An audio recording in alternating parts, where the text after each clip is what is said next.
Okay. Alam mo, ang kailangan ko para sa role ay marunong umiyak. Tipong isang sabi ko lang, iiyak ka na. Ganun kagaling. Kaya mo ba? Very good. Okay. Balita ko, masunurin ka daw. At lagi kang nakikinig.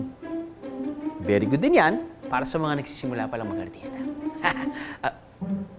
Teka, plus points pa na magaling ka rin sa math. Wow! What? Teka, aso ka nga ba? O tao rin?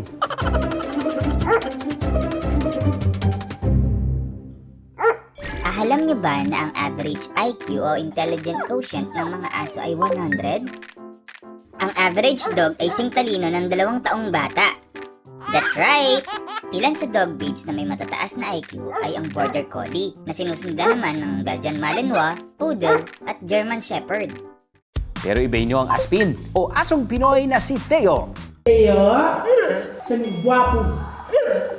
Teo, pugi ikaw. Sabi mo, Teo. Si Teo marunong kumanta, marunong umarte, marunong sumayaw, marunong magdrama, marunong magbilang. Kaya naman ang basic dog tricks tulad ng sit at stay, pati ang down, shake, at turn around, literal na basic na lang kay Theo yan. Si Teo napaka-fast learner, mga 10 ulit lang, pinapaulit ko ng 10 beses, nakukuha niya kaagad. Kakaiba siya sa mga aso ko dati kasi napakatalino, madali makagets Yung characteristic ng mga dogs na pleaser sila. Ang dogs, social animal, kailangan they work as a team at yung alpha, yun ang sinusunod nila. So ganun na nangyayari, sinusunod nila yung master nila, sinusunod nila yung best friend nila. Masayang-masaya nung nakita ko si Teo. Super cute niya talaga nung baby pa siya. In love ako sa kanya. Papi pa lang si Theo nang mapansin niyang parang sumasagot daw ito sa kanyang mga sinasabi. Kaya naisip niyang turuan ito, gaya ng mga ginagawa ng napapanood niyang dog trainer online. Nung 1 year si Teo, inano ko niya yung mga advanced command, left under, right under, tapos yung mga roll over, attentive siya. Nakikinig at pabibong-pabibo talaga. Ang ganitong klaseng behavior at paraan ng pag-iisip ni Theo, normal nga ba sa mga aso? Dogs have their own natural language. Pagka nag-howl yung aso, yung umiyak, nag-howl, kasi naiwanan mo.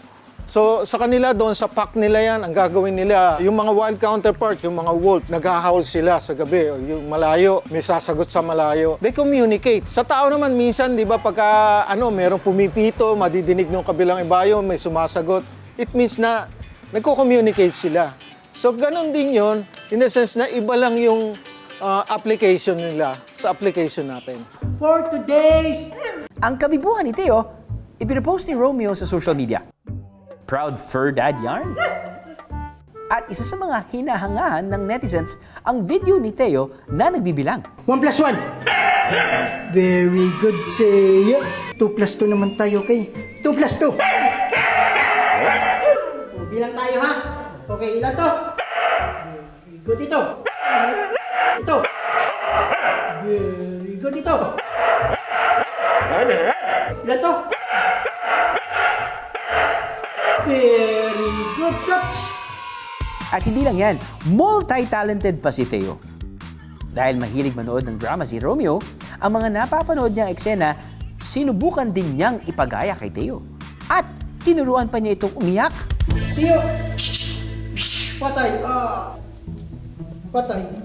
Patay si Teo. Teo, I want you to cry. Pangpamas na cry. Okay? Cry. Cry. Cry. Cry. Cry. Pangpamas na cry. Cry. Patay. A best dog actor! Isang slow clap naman dyan para kay Theo. Cry, Teo. Cry. Si Papa Pogi. Hindi. Hindi Papa Pogi. Sa sobrang close ni na Romeo at Theo, hindi na nga raw mapaghiwalay ang dalawa. Parang nagsisilos na nga ako eh. Sa sobrang close nila. Parang kulang na lang sila na yung magtabi.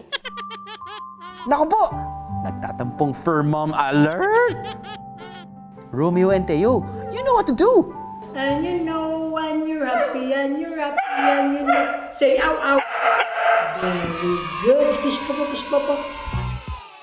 Ang angking katalinuhan at kabibuan ni Teo ang dahilan kaya maraming natutuwa sa kanya. Nagbukas din ito ng oportunidad para makuha siya sa mga commercial. Teo nyo, commercial model na. Di ko akalain mapapansin si Teo, makukuha si Teo sa mga commercial, makikilala si Teo hindi lang dito sa Pilipinas, kundi sa ibang bansa. Kasi maraming nagme-message sa akin mga followers namin sa mga taga-ibang bansa. Ang ating mga alaga, kapag nabibigyan ng sapat na pagmamahal at paggabay, wala silang hindi kayang gawin. Lahat ay kakayanin para sa atin. Aha!